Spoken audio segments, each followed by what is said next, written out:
Okay, a quick recap.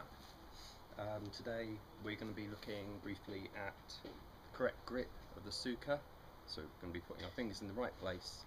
We're going to be looking at Uchi, which is basically the way that your fingers are going to push the suka into the palm of your hand, or into the inside of the palm of your hand.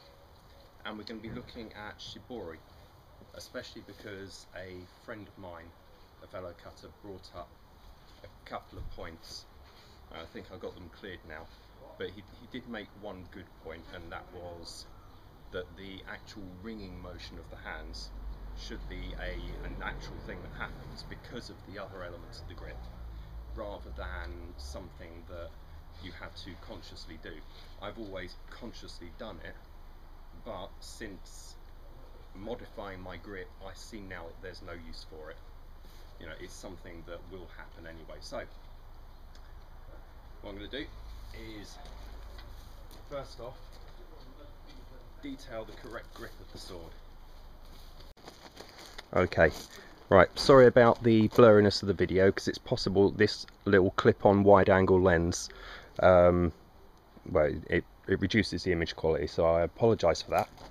But here we have our wonderful suka. This one's actually decently shaped, which makes everything that much more comfy, that much easier. Okay, what we're going to do is we're going to take our dominant hand, which for the majority of people is your right hand, and we're going to shift the angle of the sword, or the angle of the grip, to 45 degrees.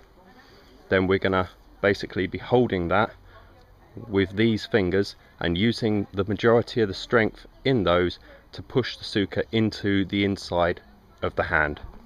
Okay, if you find that you've, like I have, choked up too much here, just shift your hand down. I mean, the shape of a decent suka will actually support that more than you'd think. It's the ones that look more like a baseball bat that are actually more difficult to grip like this.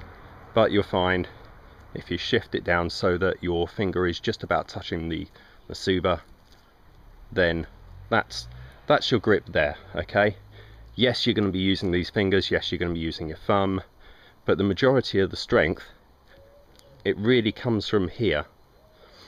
Now if you imagine about two fingers there, and you put your hand in the same fashion on the other side, pushing into the palm, okay, then that is your grip. I tend to almost slide off the end of the suka, but if you've got a decent length one, you'll find that you won't actually need to do that. Now that is a halfway decent grip. If you have a look, in actual fact my wrists pretty much are over the top of the suka anyway. They are supporting the cut, and this is something that happens naturally as you make that cut. This is the way that you should be holding your hand. Baseball batting it, which is a term used to derogatorily describe both a flat grip like this, or a grip where your hands are too close together, can lead to all sorts of problems. If you can ingrain this grip first, then you'll find that your cutting motion will be vastly improved.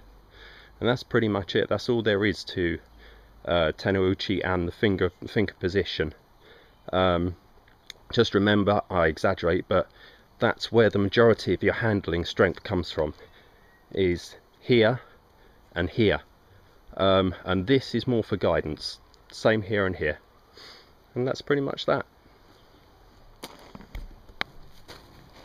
Okay, so we've looked at the correct grip, as much as I can do the correct grip. We've looked at basically making sure that your arms are behind the suka. They're not like this. They're not like this. The forearms should be pretty much, I exaggerate, but over the top of the cut, which means that as you make that cut, your arms, basically the percussion, all the stress that goes through the blade doesn't end up in your wrists, because that would be a rubbish way to use the sword. So it will just, so as long as they're over the top, all that force actually goes up into your arms and into your shoulders, because as strong as you are, your wrists, your wrists aren't as strong as all this muscle up here. Now, touching back on the point that a friend made about the Shibori being a natural motion, as long as your grip is correct, that sort of grip will happen normally. But I think, as he said, a lot of Shibori comments start from up here, where you then, as the cut comes down, you roll your wrists inwards.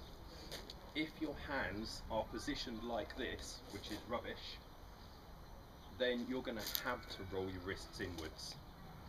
Yeah? But if your technique is okay, then even up here,